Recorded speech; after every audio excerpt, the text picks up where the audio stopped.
190க்கு மேல நல்ல cut off வச்சிருந்தாலும் சரி, இல்ல 150க்கு மேல நல்ல கட் ஆஃப் வச்சிருந்தாலும் சரி, ஒரு கரெக்டான காலேஜ் அண்ட் டிபார்ட்மெண்ட் நீங்க செலக்ட் பண்ணாத வச்சிருந்தீங்க அப்படின்னா உங்களுக்கான காலேஜ் அப்படிங்கிறது சாய்ஸ் லிஸ்ட்ல கிடைக்காத போயிடும். அதாவது எந்த ரவுண்ட்ல இருக்கிறீங்களோ அந்த ரவுண்ட் வந்து அடுத்த ரவுண்டுக்கு தள்ளப்படுவீங்க.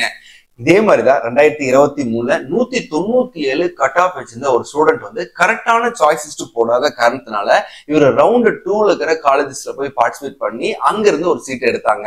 இதே மாதிரி ஒரு ஸ்டூடெண்ட் தான் அப்படின்னா 345 ஸ்டூடெண்ட் வந்து ஃபர்ஸ்ட் ரவுண்ட்ல எலிஜிபிளா இருந்தும் கரெக்டான சாய்ஸிஸ்ட் போடாத காரணத்தினால ரவுண்ட் 2க்கு வந்து போனாங்க.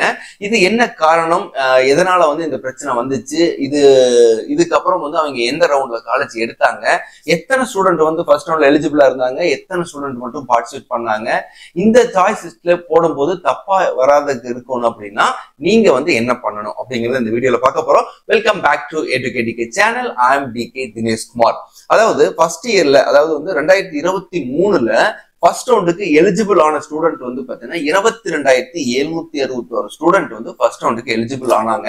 கட் ஆஃப் அப்படிங்கிறது வந்து 177ல இருந்து 200 வரைக்குமே வந்து ஃபர்ஸ்ட் ரவுண்ட்ல சொல்லியிருந்தாங்க.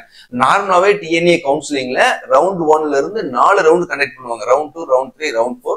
பட் லாஸ்ட் இயர் வந்து பாத்தீங்கன்னா கொஞ்சம் டைம் எல்லாம் அதிகமா எடுத்துக்க கூடாது, டக்குன்னு அந்த ஷெட்யூலே முடிச்சாகணும் அப்படிங்கறதுனால 3 ரவுண்ட் கவுன்சிலிங் எடுத்துட்டு வந்தாங்க.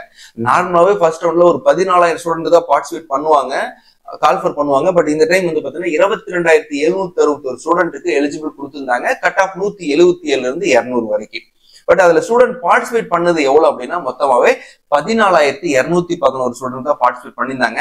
ஆப்சென்ட் அப்படிங்கிறது வந்து பாத்தீங்கன்னா 8,550 ஸ்டூடெண்ட் வந்து ஆப்சென்ட் ஆயிட்டாங்க. ஓகேங்களா, ஆப்சென்ட் ஆனதை விட்டுருங்க. அவங்க வந்து பாத்தீங்கன்னா என்ன காரணத்துல ஆப்சென்ட் ஆயிருப்பாங்கன்னா, மேபி அவங்களுக்கு ஜோசால ட்ரை பண்ணிருப்பாங்க, இல்ல வந்து பாத்தீங்கன்னா மெடிக்கலுக்கு நீட் ஸ்கோரை வச்சு ட்ரை பண்ணியிருப்பாங்க, இல்லைன்னா டீம்டு யூனிவர்சிட்டியில வந்து காலேஜ் ஜாயின் பண்ணியிருப்பாங்க. ஏதாவது ஒரு காரணத்துக்காக டிஎன்ஏ அப்ளை பண்ணி வச்சிருப்பாங்க. இந்த ரீசனால இங்க ஆப்சென்ட் ஆயிருக்கலாம்.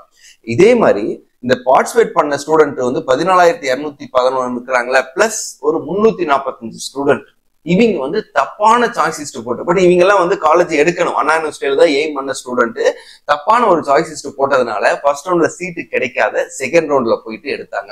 இதுல ஹையஸ்ட் ஒரு இது என்னன்னா இம்பாக்ட் என்ன அப்படின்னா, ஒரு 190 கட் ஆஃப்க்கு மேல எடுத்த ஸ்டூடெண்டே ஃபர்ஸ்ட் ரவுண்ட்ல வந்து பாத்தீங்கன்னா ஒரு 31 ஸ்டூடெண்ட் வந்து தப்பா சாய்ஸிஸ்ட் போட்டு ரவுண்ட் 2ல தான் வந்து எகைன் அவங்க பார்ட்டிசிபேட் பண்றாங்க.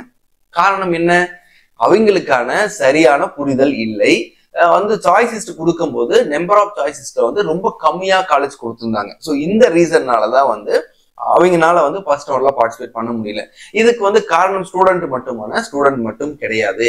ஏன்னா ஒரு +2 முடிச்ச ஸ்டூடெண்ட் டைரக்டா வந்து நீங்க போய் இந்த காலேஜ் எல்லாம் செலக்ட் பண்ணு, தமிழ்நாட்டுல 432 காலேஜஸ் இருக்கு, டிபார்ட்மெண்ட் அப்படின்னா ஒரு 100+ டிபார்ட்மெண்ட் இருக்கு, உனக்கு வந்து கவர்மெண்ட் எய்டட் காலேஜஸ் இருக்கு, கவர்மெண்ட் காலேஜஸ் இருக்கு, கவர்மெண்ட் கான்ஸ்டிடியூஷன் காலேஜ் இருக்கு, செல்ஃப் ஃபைனான்சிங்ல அட்டானமஸ் காலேஜ் இருக்கு, நான் அட்டானமஸ் காலேஜ் இருக்கு, மைனாரிட்டி இருக்கு, நான் மைனாரிட்டி இருக்குன்னு இத்தனைன்னு சொன்னா அவங்க மைண்டுக்கு அதெல்லாம் எடுத்துக்க முடியுமானா எடுத்துக்க முடியாது. அதே மாதிரி இவங்க 345 பேர் தான் சார் மிஸ்டேக் பண்ணாங்களான்னா கிடையாது. ரவுண்ட் 1லயே வந்து பாத்தீங்கன்னா மோர் தென் 200 ஸ்டூடெண்ட்டுக்கு மேல வந்து சாய்ஸிஸ்ட் கொடுத்து காலேஜ் கிடைச்சிருச்சு. பட் அந்த காலேஜ் வந்து பாத்தீங்கன்னா அவங்க எதிர்பார்த்த காலேஜ் கிடையாது. அவங்க எதிர்பார்த்த அவங்க வச்சிருந்த கட் ஆஃபுக்கு அந்த காலேஜ் ஒருத்தான கிடையாது. அதுக்கு மேல இருக்கிற காலேஜே கிடைச்சிருக்கு. பட் சாய்ஸிஸ்ட் போடும்போது எனக்கு இந்த காலேஜ் எல்லாம் கிடைக்காது, அதனால நான் வந்து இந்த காலேஜ் போட்டுட்டேன் அப்படின்ட்டு உடனே அந்த காலேஜ் அலாட் பண்ணிடுற சிஸ்டம் என்ன பண்ணுனா, நீங்க கொடுக்குற காலேஜ் ஃபர்ஸ்ட் காலேஜ் வந்து நீங்க வந்து ஒரு 120ல க்ளோஸ் ஆன கட் ஆஃப் அந்த காலேஜோடைய கோர்ஸ் எடுத்து நீங்க ஃபர்ஸ்ட்ல போட்டுட்டீங்க அப்படின்னா இம்மீடியட்டா அலாட் பண்ணி கொடுத்துரு.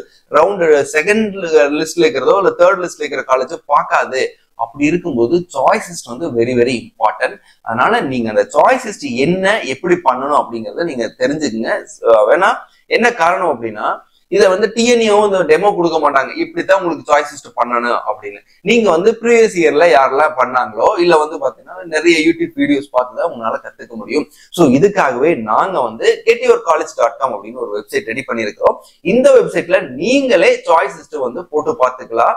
அப்படி போட்டு பார்க்கும்போது உங்களுக்கு வந்து எப்படி நகரு, எப்படி மூவ் ஆகும், எப்படி நம்ம செலக்ட் பண்ணணும், எத்தனை காலேஜ் எடுக்கணும், எந்தெந்த கோர்ஸ் செலக்ட் பண்ணணும், ரவுண்ட் 1ல போனா எந்தெந்த காலேஜ் எல்லாம் நமக்கு எலிஜிபிளா இருக்கு, ரவுண்ட் 2ல எந்தெந்த காலேஜ் எல்லாம் நம்மளுக்கு எலிஜிபிள் வராது இருந்தா அதுல எப்படி வந்து மென்ஷன் ஆயிருக்கு அப்படிங்கிறது எல்லாமே டீட்டெயிலா நம்மளுடைய வெப்சைட்ல கொடுத்துருக்கிறோம். ஸோ மறக்காம நீங்க அதை யூஸ் பண்ணி பாருங்க.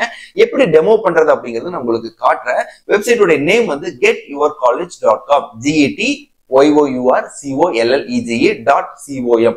உங்களுக்கான இந்த லிங்க், இந்த வெப்சைட்டோட லிங்க்கும் யூடியூப்ல கீழே டிஸ்கிரிப்ஷன்ல கொடுத்துருக்கிறேன். நீங்க கிளிக் பண்ணி போய் பாருங்க. கண்டிப்பா அதை யூஸ் பண்ணுங்க.